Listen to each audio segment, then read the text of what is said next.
इस कार्यक्रम के पुण्यार्चक हैं गुणायतन परिवार। गुणायतन परिवार द्वारा भोपाल में बड़ी सार्थक पहल की गई है, जिसमें बच्चों को संस्कार युक्त और गुणवत्तापूर्ण शिक्षा देने का मौका मिल रहा है। ये बच्चों की व्यवस्था की गई है, जिसमें 6वीं 7वीं के बच्चे इस साल लिए जाएंगे और 11वीं 12वीं और सीए फाउंडेशन के बच्चों को यहाँ रखा जाएगा। ये मेधावी छात्रों को प्रावीण्य के आधार पर उसे प्रविष्टि मिलेगी। पूरे देश भर से प्रविष्टियाँ आएगी। प्रत्येक कक्षा में मात्र 30-30 बच्चों का ही चयन होगा और चयनित बच्चे वे होंगे जो अपनी प्रतिभा के बल पर चुने जाएंगे और उनको एक प्रकार की स्कॉलरशिप दी जाएगी। ये छात्रवृत्ति के तहत पढ़ेंगे। गुणायतन के समाज कल्याण की दिशा में एक बहुत अच्छी पहल है और ये सार्थक पहल है। इसकी शुरुआत भोपाल से हो रही है। ये भोपाल वालों के लिए बहुत गौरव का विषय है। इसके लिए गुणायतन के साथ विद्यासागर इंस्टीट्यूट और सेज और एपीटी, इन तीनों को भी मैं बहुत बहुत आशीर्वाद देता हूँ।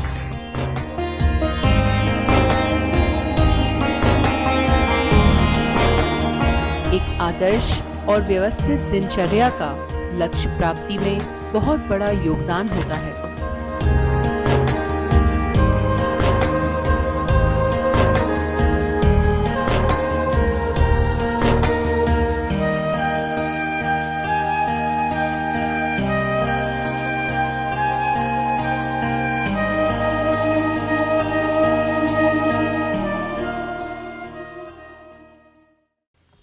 एक आदमी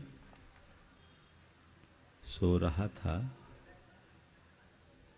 और सपने में देखता है कि वह एक बहुत बड़े साम्राज्य का स्वामी है। सागर तक फैली धरती पर उसका एक छत्राधिपत्य साम्राज्य है। सारे राजा महाराजा चरणों में आके लुंठित होते हैं, लेकिन अचानक परचक्र का आक्रमण होता है और परचक्र के आक्रमण से, इस अप्रत्याशित आक्रमण से अपने आप को न बचा पाने के कारण उसे गुप्त मार्ग से भागना पड़ता है।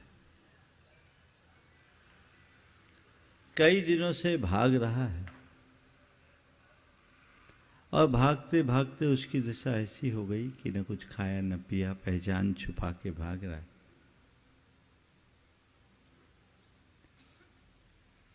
और एक जगह कहीं पंक्ति भोज हो रहा था, वहां लाइन में लग गया। सभी को खिचड़ी मिल रही थी। पत्तल में उसे भी खिचड़ी मिली और खिचड़ी खाने को हुआ कि 2 कुत्ते आपस में लड़ और उसकी पूरी खिचड़ी को धूल धूसरित कर गए। कुत्तों की इस लड़ाई से वो एकदम घबराया और उसके मुख से सहज चीख प्रकट हो गई। चीख निकलते ही उसकी नींद खुली। पहले वो घबराया कि अरे ये क्या हुआ मेरे साथ, मेरा सारा साम्राज्य खो गया। लेकिन थोड़ी ही देर में उसे सत्य का आभास हुआ और उसे लगा कि अरे ये तो सब सपना था, ये तो सब सपना था, सत्य नहीं। सत्य तो वही है जो सामने है। अभी मैं जिस लोक में जी रहा था वह स्वप्न का लोक था, क्योंकि मेरी आंखों में नींद थी। अब जो सामने है वो सत्य है, क्योंकि मेरी आंखें खुल गई। आंखें खुलते ही उसका सारा भय दूर हो गया। उसके मन का विकल्प शांत हो गया। उसे लग गया कि ये सब सपना था। कुछ यही बात आप सबसे करने जा रहा हूँ। सपना तभी तक सत्य प्रतीत होता है जब तक आँखों में नींद होती। नींद खुलते ही सत्य और सपने का भेद खुल जाता है।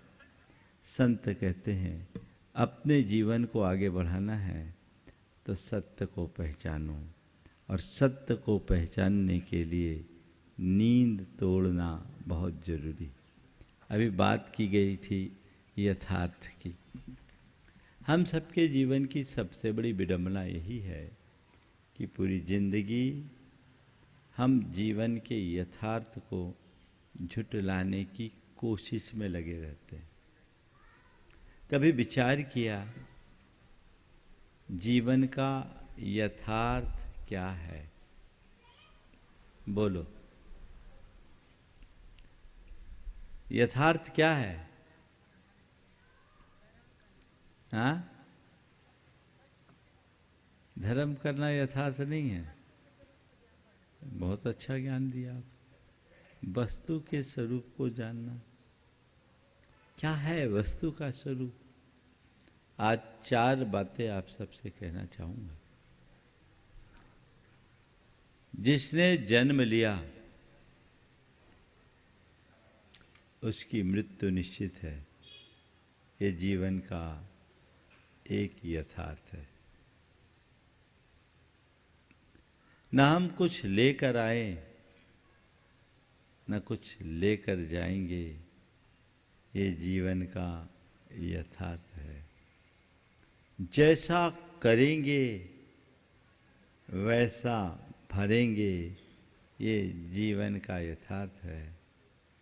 न कोई हमारा है न हम किसी के हैं। ये जीवन का यथार्थ है। इस पर विश्वास है? इस यथार्थ के प्रति श्रद्धान होना चाहिए। जिसने जन्म लिया है उसकी मृत्यु सुनिश्चित है।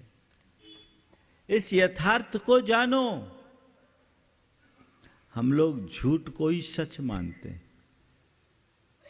अयथार्थ को यथार्थ मानते हैं, कल्पना को वास्तविक मानना शुरू कर देते हैं, भ्रम को सत्य समझना शुरू कर लेते हैं, सपने को ही अपना मानने की भूल कर देते हैं। यही तो हमें संसार में रमाते हैं। सत्य को जानो, जीवन के यथार्थ को पहचानो। ये चमक दमक तो 2 दिन की है। कितने देर की? दिखती है पर है नहीं। दुष्यंत कुमार की पंक्तियां बड़ी सार्थक है। ये रोशनी है हकीकत में एक छल लोगों। ये रोशनी है हकीकत में एक छल लोगों कि जैसे जल में झलकता हुआ महल लोगों। ये रोशनी है हकीकत में एक छल लोगों कि जैसे जल में झलकता हुआ महल लोगों। पानी में कोई महल झलक रहा हो तो क्या लगेगा? बोलो। लगता तो बहुत सुंदर महल है। रह लो उसमें, रह सको तो। रह सकते हो क्या? सब क्षणभंगुर नाशवान चीजें दिख रही है। आज है, कल रहे न रहे, इसका कोई भरोसा नहीं। जीवन के सत्य को समझने वाला व्यक्ति कभी भ्रमित नहीं होता, और जो सत्य से परांगमुख होता है वो कभी सही रास्ते पर नहीं आता। जिसने जन्म लिया है उसकी मृत्यु निश्चित है। इस पर भरोसा? जिन्हें बचपन से सिखाया गया है राजा राणा, बोलो। इतने लोग बैठे लगे तो मुझे, बोलो एक बार, राजा राणा।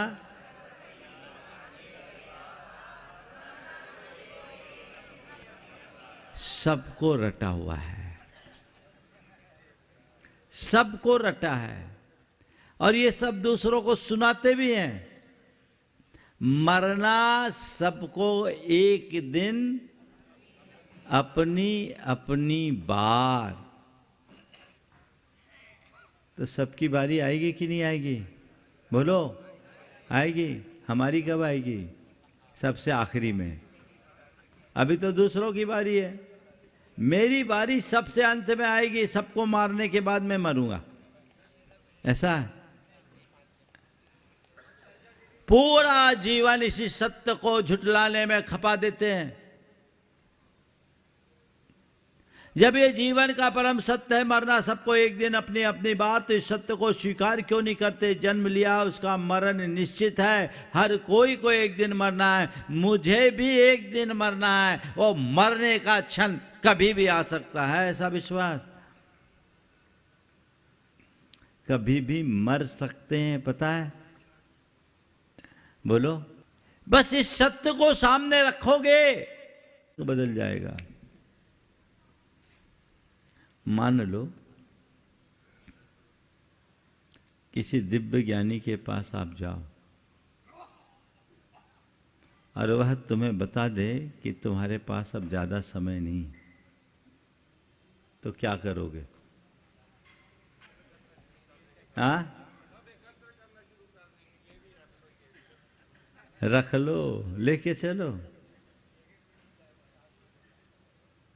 अगर सच में तुम्हारे सामने मौत आने लगती है तो भगवान को याद करते हो। अगर अभी कोई दिव्य ज्ञानी तुम्हें बता दे कि तुम्हारे पास ज्यादा समय नहीं है, अब तुम्हें जाना है, तो तुम कहोगे भैया दुनियादारी छोड़ो, अब अपनी आत्मा के कल्याण की बात सोचो। ऐसा ही सोचोगे ना? हालांकि आजकल हिसाब किताब दूसरा है। लोगों की महाशक्ति ऐसी है कि मौत के मुंह में जाने के बाद भी अपने जीने का ढंग नहीं बदलते, रंग नहीं बदलते। एक बार हम लोग नैनागिर में थे, जल मंदिर में सामायिक कर रहे थे। सर्दी का समय था, बाहर धूप में बैठे थे। सामायिक के बाद मैंने देखा एक सांप एक मेढक को निगल रहा था, आधा निगल चुका था पानी में। सांप मेढक को निगल रहा था, आधा निगल चुका था, और उसी बीच एक छोटी सी मछली उधर से गुजर रही थी, मेढक उसको लपक रहा था। सांप मेढक को आधा निगल चुका है और मछली उधर से गुजर रही है, मेढक उस मछली को निगल रहा है। मैंने कहा गुरुदेव देखो ये क्या दृश्य है? गुरुदेव ने कहा बस यही संसार का चित्र है। सब काल रूपी सांप के मुंह में बैठे हैं, फिर भी टर्रा रहे हैं, टर टर कर रहे। कब तक टर्राओगे? ये सांप का मुंह जिस दिन बंद हो गया उस दिन तुम्हारे जीवन का खेल खत्म हो गया। ये खेल कभी भी खत्म हो सकता है, इस सत्य को समझो। कभी भी मेरे जीवन का अंत हो सकता है, मेरी कोई भी श्वास मेरे जीवन की आखिरी श्वास बन सकती है। ये श्रद्धा अपने मन में जगाओ, ये जीवन का एक यथार्थ है। कहानी खत्म हो जाएगी तो भैया क्या करें? कभी भी मरना है तो बस मरने ही को याद करें? नहीं, मरने से पहले अपने करने योग्य कार्य कर लो, तब जीवन सार्थक होगा, तभी जीवन सफल होगा।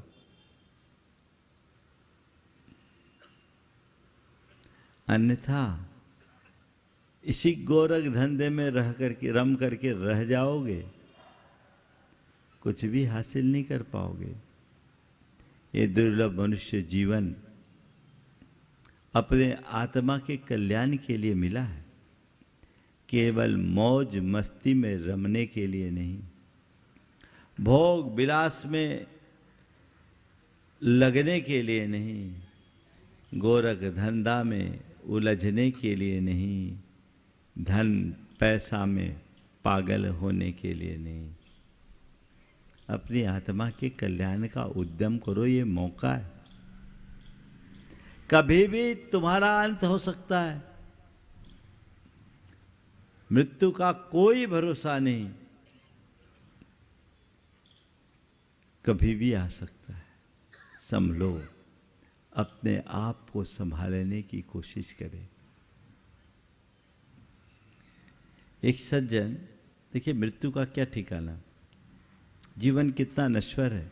और हम लोगों के जीने का तरीका कितना विचित्र है।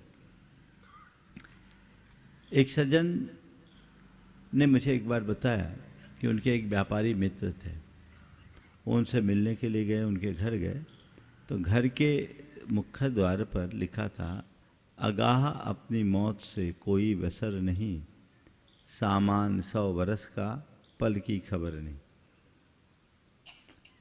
सामने वाले को बड़ा आश्चर्य हुआ कि घर के मुख्य द्वार पर तो मंगल वाक्य लिखे जाते हैं, स्वागतम सुस्वागतम लिखा जाता, अतिथि देवो भव लिखा जाता, लेकिन ये वैराग्य सूचक बात आपने क्यों लिखी? तो उन्होंने जो घटना सुनाई बड़ी मार्मिक। उन्होंने कहा, बात ऐसी है, मेरे पिताजी ने इस कोठी को बनाया, 1975 में उन्होंने इसका निर्माण किया, तब ये 30 लाख की लागत से बनी थी। मेरे पिताजी खुद धूप में छाता लेकर खड़े होकर के इस मकान को बनवाए, इटालियन मार्बल लगवाया, बड़े सलीके से काम कराया और लगभग 4 वर्ष में ये कोठी तैयार हुई। पर क्या बताऊं, कोठी बनने के बाद पिताजी ने जिस दिन गृह प्रवेश किया, बड़े उमंगों से भरकर गृह प्रवेश किया, लेकिन गृह प्रवेश के क्रम में एक पैर देहरी के अंदर रखा, दूसरा बाहर, उसी समय उनका हार्ट फेल हो गया, वो वहीं चले गए। एक पैर भीतर एक पैर बाहर, जिस घर को उन्होंने बनाने में अपना जीवन लगा दिया, उस घर में एक पल नहीं रह पाए, घुस नहीं पाए। लोगों ने बोला, तुम्हारे लिए घर अशुभ है, इसमें मत रहो। पर उसने कहा, मैंने कहा नहीं, मेरे लिए ये घर शुभ है, क्योंकि ये जीवन के यथार्थ का बोध कराता है, मैं यहीं रहूँगा, इसलिए मैंने लिखवा रखा, आगाह अपनी मौत से कोई बसर नहीं, सामान 100 वर्ष का पल की खबर नहीं। है तुम्हें खबर? तो फिर किसके चक्कर में कहाँ उलझे हो? अपनी मृत्यु को याद रखो। जिस दिन मृत्यु को सामने रखना शुरू कर दोगे, सारी मोहाशक्ति समाप्त हो जाएगी, और मोहाशक्ति के समाप्त होते ही जीवन की दिशा और दशा सब परिवर्तित हो जाएगी, सब बदल जाएगी। उसे बदलना है तो जीवन का पहला यथार्थ, जिसने जन्म लिया है उसकी मृत्यु निश्चित है। भरत चक्रवर्ती के विषय में कहा जाता है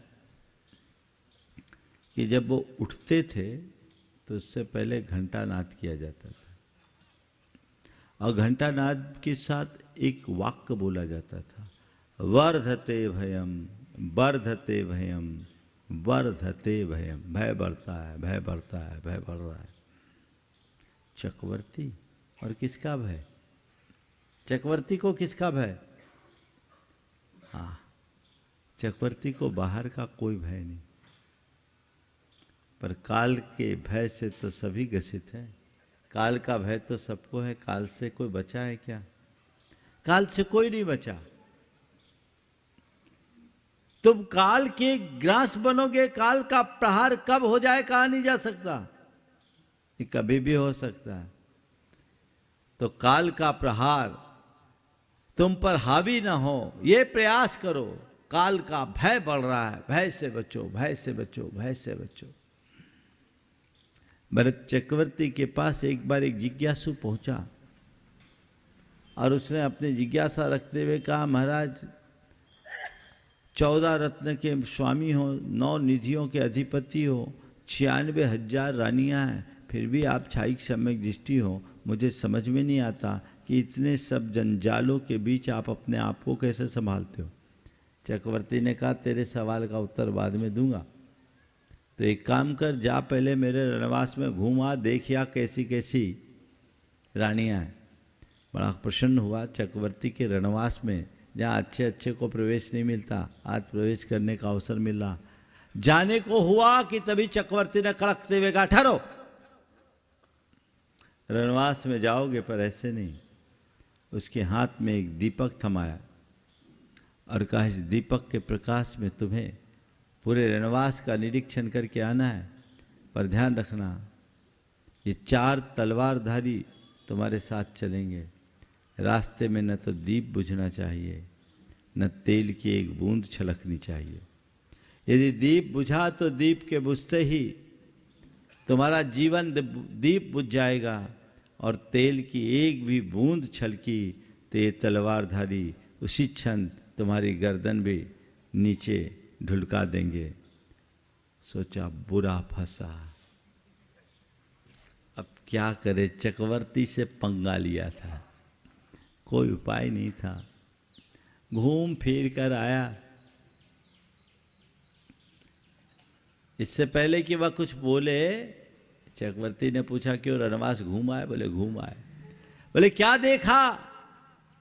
क्या क्या देखा? बोला हुजूर, ये दिया और ये तलवार के अलावा कुछ नहीं दिखा। ये दिए, इस दिए और तलवार के अलावा कुछ नहीं दिखा। तब चक्रवर्ती ने रहस्य खोलते हुए कहा कि तुम्हें दिखते हैं मेरी निधियां, तुम्हें दिखते हैं मेरे रत्न, तुम्हें दिखता है मेरा वैभव, तुम्हें दिखाई पड़ता है मेरा विलास, पर मेरी आंखों में हर पल नाचते रहती है मेरी मौत। इसलिए मैं इन्हें देख करके भी अनदेखा करता हूं। अपनी मृत्यु को हमेशा सामने रखो। जिंदगी राह पर नहीं आती, मौत जब तक नजर नहीं आती।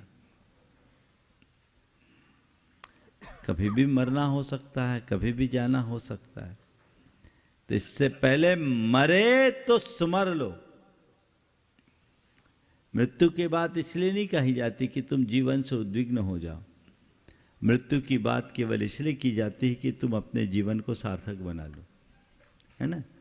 परीक्षा होती है तो परीक्षा में 3 घंटे का समय नियत रहता है, पर 3 घंटे के पहले घंटियां बजाना शुरू कर दी जाती। क्यों बजाई जाती? इसलिए कि पेपर छोड़ के भागो, कि इसलिए कि भैया तेरे पास समय कम बचा है, जो इंपॉर्टेंट क्वेश्चन है वो कर लो, जो कंपलसरी है वो कर लो, छूट ना जाए, नहीं तो पेपर बिगड़ जाएगा। पेपर बिगड़ेगा तो साल खराब होगा।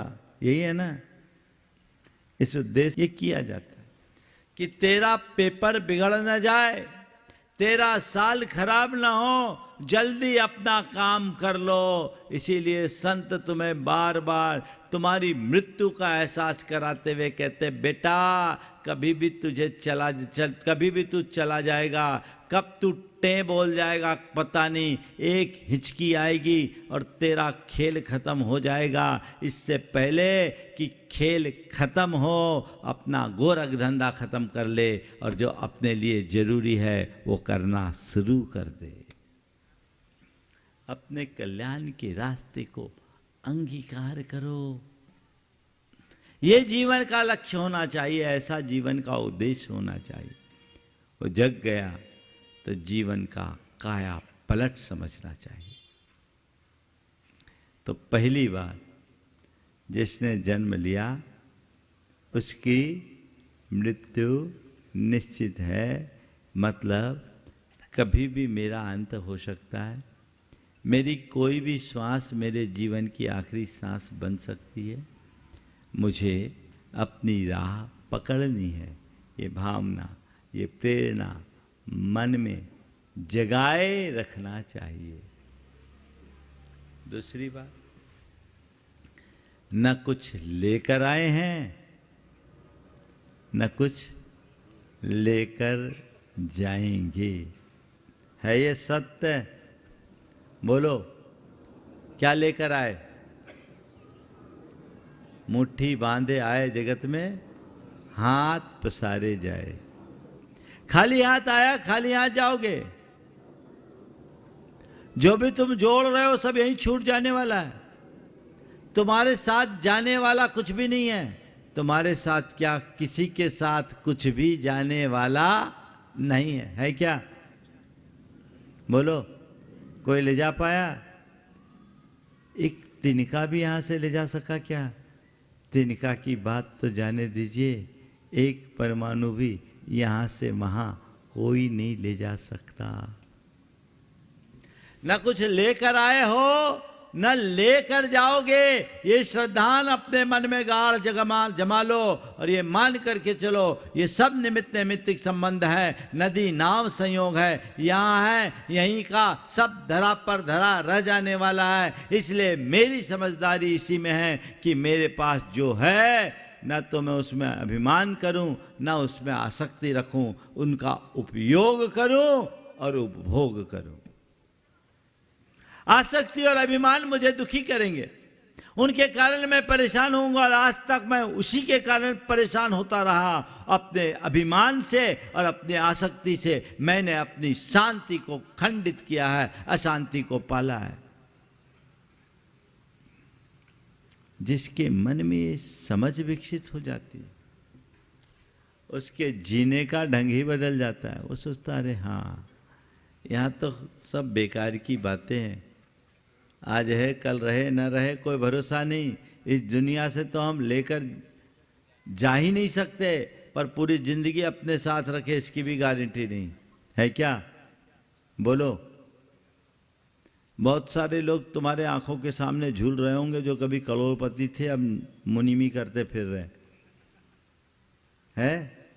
थोड़ी आंखें दौड़ा, आप कल्पना में अपने मानस को पलट करके देखो, तुम्हें नजर आ जाएंगे, क्या ठिकाना। और बहुत से ऐसे लोग भी दिख जाएंगे जो कल तक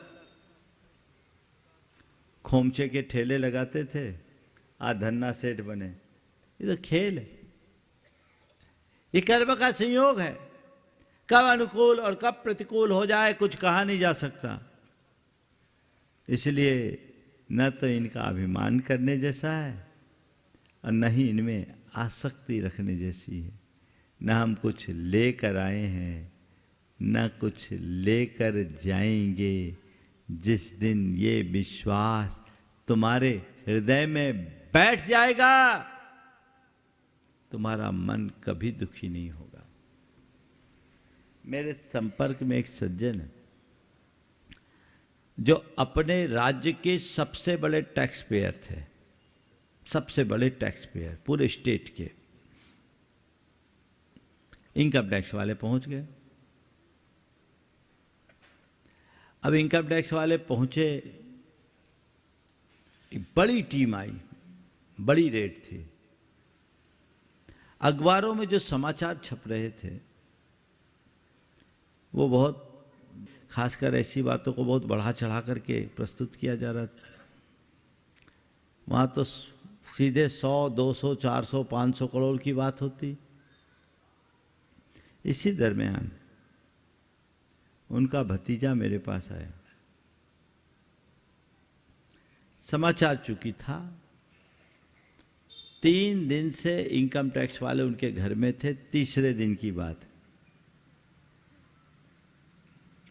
मैंने ऐसे पूछा, भाई तुम्हारे चाचा की क्या स्थिति है? बोले महाराज अपडेट लेता हूँ, आपको बताता हूँ। उसने मेरे सामने फ़ोन लगाया, मेरे सामने फ़ोन लगाया, हैंड फ्री था फ़ोन। उसके चाचा ने रिसीव किया। उसने एक ही वाक्य कहा, बोले महाराज को नमस्तु बोलो, और महाराज से हमने एक ही बात सीखा है, जो जाना है सो जाएगा, मेरा है क्या जो जाएगा। जो जाना है सो जाएगा, मेरा है क्या सो जाएगा। अगर सब भी चला जाए फिर से नई गिनती कर लेंगे। हम तो इतना जानते हैं कि हमने जो भी काम किया है सब सही किया है, हमने पूरे टैक्स दिए, फिर भी इनको जो करना है करे। मैं तो इनको बोल रहा हूँ, भैया तुम्हें जो करना है करो, खाने पीने सबका इंतजाम मैंने कर दिया। 5 दिन तक टीम रही, पर वो व्यक्ति रंच मात्र विचलित नहीं हुआ। टीम गई, परिवार सहित सीधे मेरे पास आया, बोला महाराज आशीर्वाद दो, थोड़ा बहुत अगर हमारे सबकॉन्शियस के किसी कोने में कोई विकल्प हो तो वो भी खत्म हो जाए, सब ठीक होगा। और आज वो आदमी बहुत अच्छी दशा में है। ये किसका प्रभाव है? ये यथार्थ के बोध का प्रभाव है। और वो व्यक्ति आपके जैसा धार्मिक, बहुत ज़्यादा धार्मिक भी नहीं था, अपने कारोबारी व्यस्तता में समय नहीं, बस एक ही काम करता था कि वो प्रवचन जरूर सुनता, आज भी सुनता है, एक भी दिन मिस नहीं करता। बोले महाराज मैं ज़्यादा धर्म नहीं करता, लेकिन आपकी हर बात को मैं प्रमाण मानता हूँ और मुझे बड़ा सुकून मिलता है, मुझे लगता है कि जीने का यही सही तरीका, यही मार्ग है और मैं उसे ही अपनाता हूँ, बड़ा सुखी हूँ।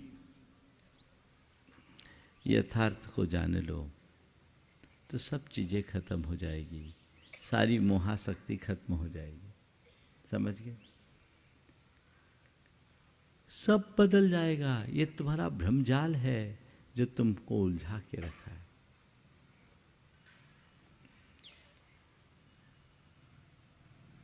कोई सोता हो जैसे किसी डूबती हुई किश्ती के तख्ते पर, कोई सोता हो जैसे किसी डूबती हुई किश्ती की तख्ती पर।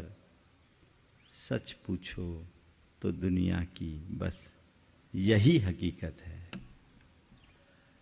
बस तुम्हारी यही हकीकत है।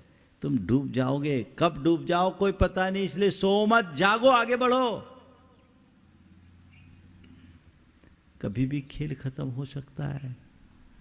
न कुछ लेकर आए हैं न लेकर जाएंगे।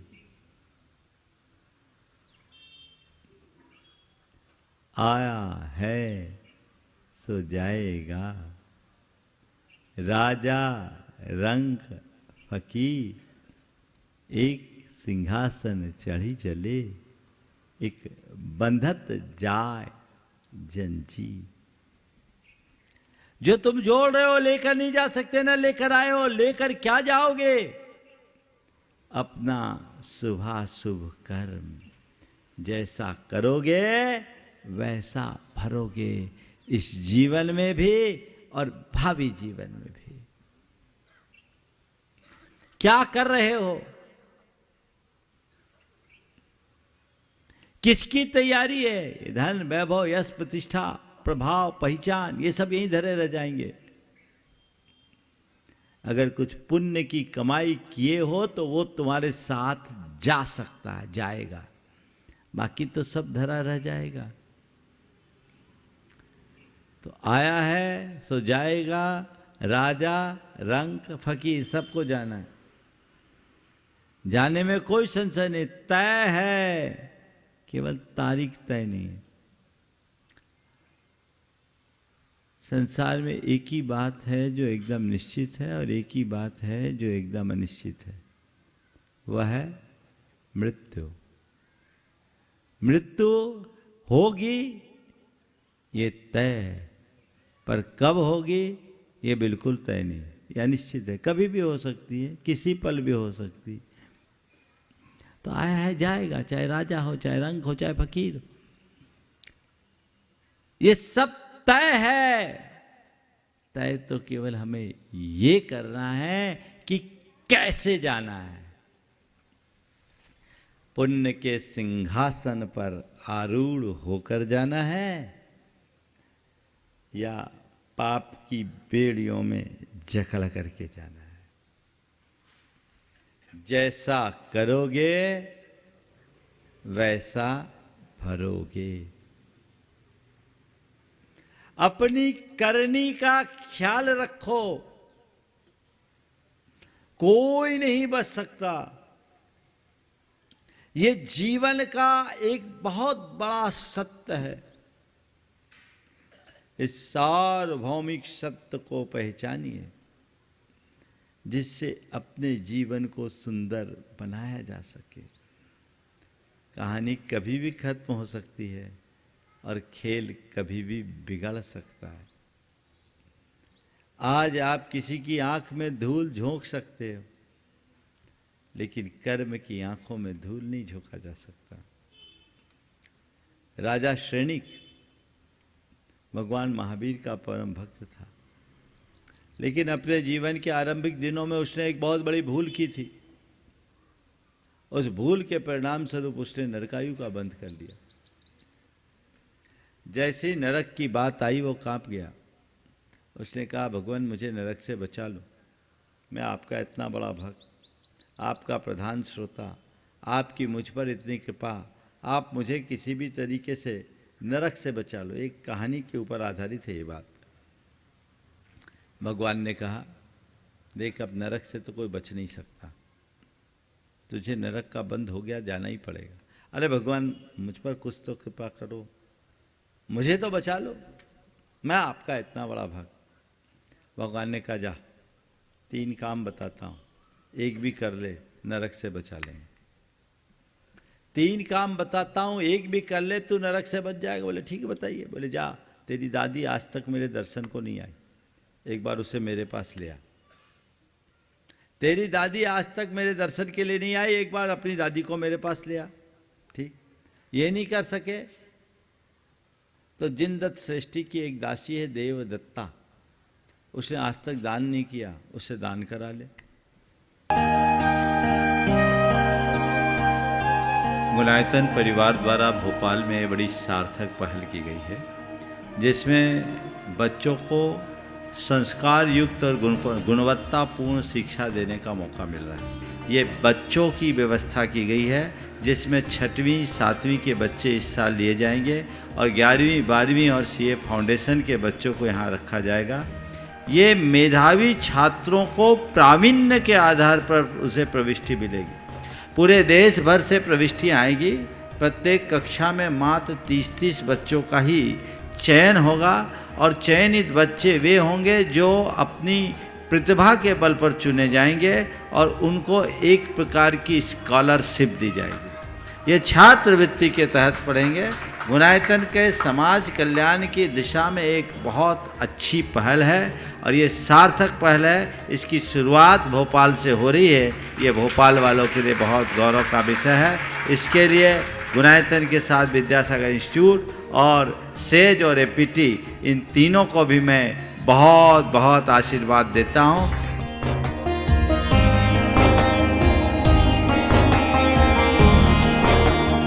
एक आदर्श और व्यवस्थित दिनचर्या का लक्ष्य प्राप्ति में बहुत बड़ा योगदान होता है।